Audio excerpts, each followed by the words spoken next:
Over the years, I've read countless books and attended more than a few conferences that were designed to help a congregation become more effective, more missional, more welcoming, more generous, more something.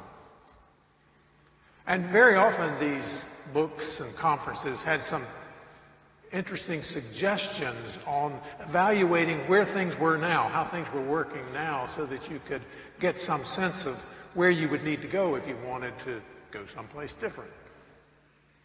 One of these that I really appreciated suggested going out into the neighborhood around the church and asking people who were not church members, to finish this sentence. XYZ church, they're that church that. The idea is that your neighbors may be able to give you some insights into who you are, or at least who you're perceived to be, that you would never get simply by chatting amongst yourselves. We actually did this at one of the churches where I served, and we got a lot of varied responses. They're that church with the preschool. They're that church with the pretty stone building. They're that church that has the community gardens. They're that church that holds the block party every year. They're that church that has the tiny little parking lot.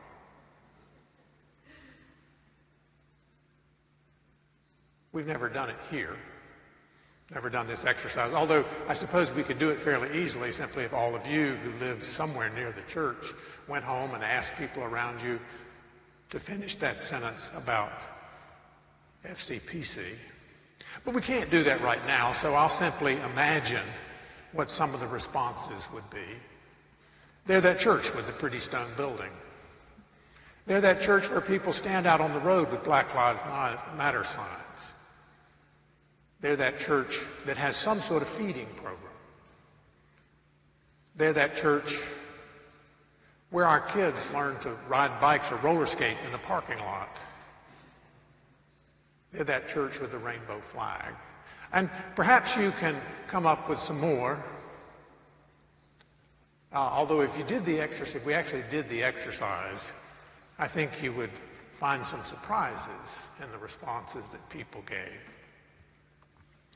Now, Jesus seems to have some ideas about what we should be known for. I think many of us are familiar with the verses that we heard here where Jesus says, "By this you will know that people will know that you are my disciples if you have love for one another."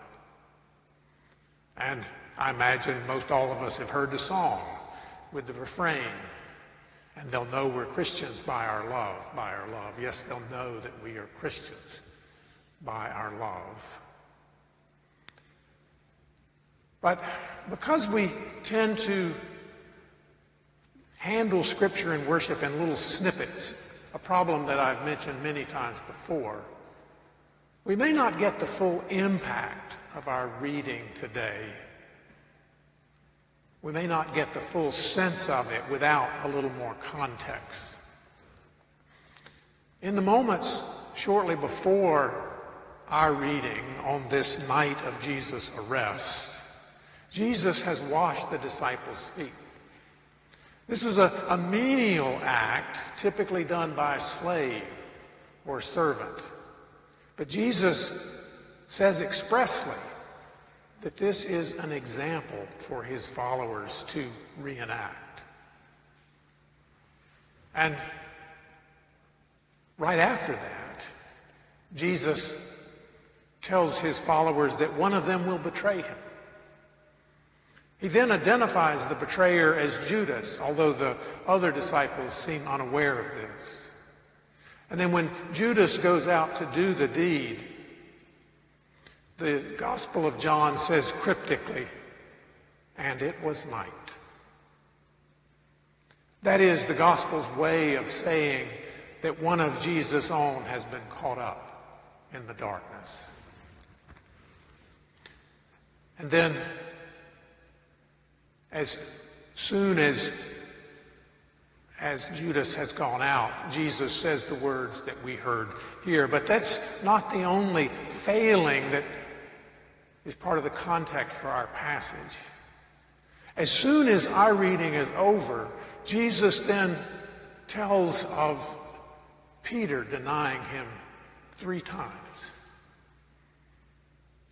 The context of our reading sits in this command to love one another, sits in the midst of tremendous failure on the part of the community that Jesus has founded.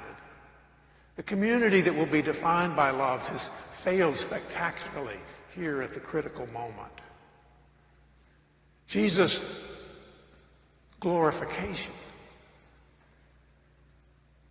takes place in the midst of failure. His glorification, a clear reference to his death on the cross, is taking place as disciples fail him on either side. In John's Gospel, Jesus' death is not a sacrifice. Jesus' death is not an act of self-denial. Instead, it is the embodiment of the abiding love that Jesus has, an act that glorifies both Jesus and the Father. This takes place, as I said, in the midst of failure, in the midst of betrayal by one of Jesus' inner circle and denial by his closest confidant. This moment where Jesus speaks of what defines the community takes place in a community that clearly doesn't understand this love. Yet Jesus' love is not in any way diminished or limited by that. And that is the love that Jesus says shapes and forms and defines the community that he institutes. Now, over the years, people have wondered, well, what's so new about this new commandment? The command to love your neighbor as yourself is in the Old Testament book of Leviticus. How is loving one another new? I wonder if it isn't 2 distinct things. The first is that it is this love that calls into being a particular community. It's defining. We're known by it. Love is not simply something we're supposed to do. Loving one another is not something we're supposed to do. It is what defines us. It is who we are. By this, you will know that you are my disciples. Not by your worship, not by your protests, not by your community garden, not by your parking lot, not by your beliefs, but by if you have love for one another. The other new part of this commandment is the definition of love, a new definition of love. As I have loved you.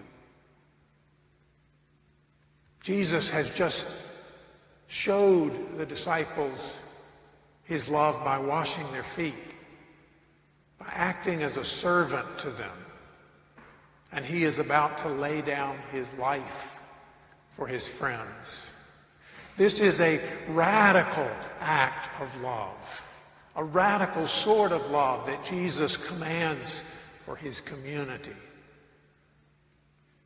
An act of a sort of love that's incredibly difficult to enact, sort of love that Christian communities fail to embody regularly.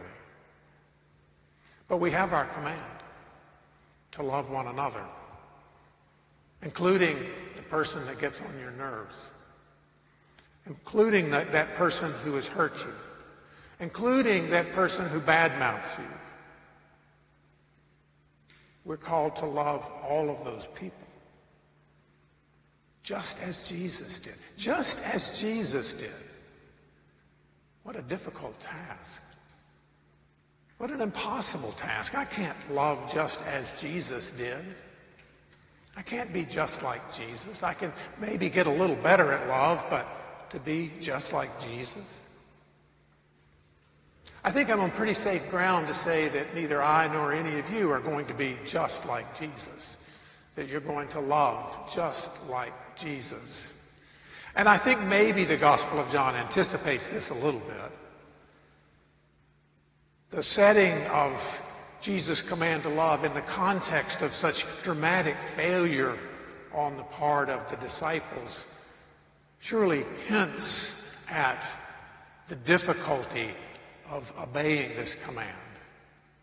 Its context is surely, in some way, tells us that this stark contrast means that this is not going to be easy. Surely there is a certain amount of hyperbole in saying that we will love just as Jesus loved.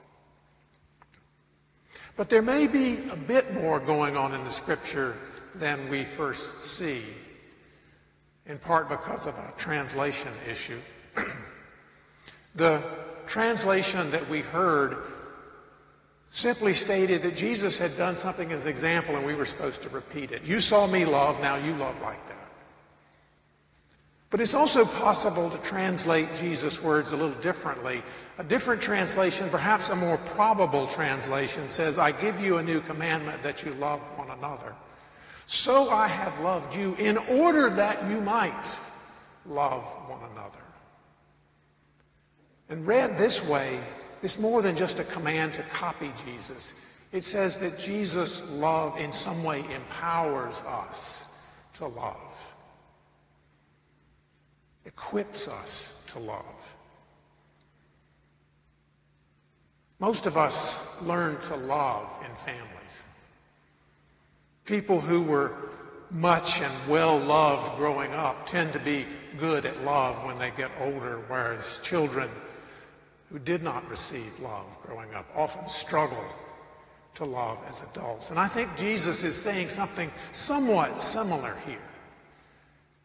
That when we experience the incredible love of Jesus, when we allow it to sink deeply into our bones, it begins to change us. When by the power of the Spirit we experience God's love in Jesus, it bubbles up in love for others. It changes us. By love, we are transformed for love. Come to us, Jesus. Pour out your love into us. Fill our hearts until they overflow. And we share that love with all the world. All praise and glory to the God who is love and who comes to us in Jesus and calls us to be a people of love. Thanks be to God.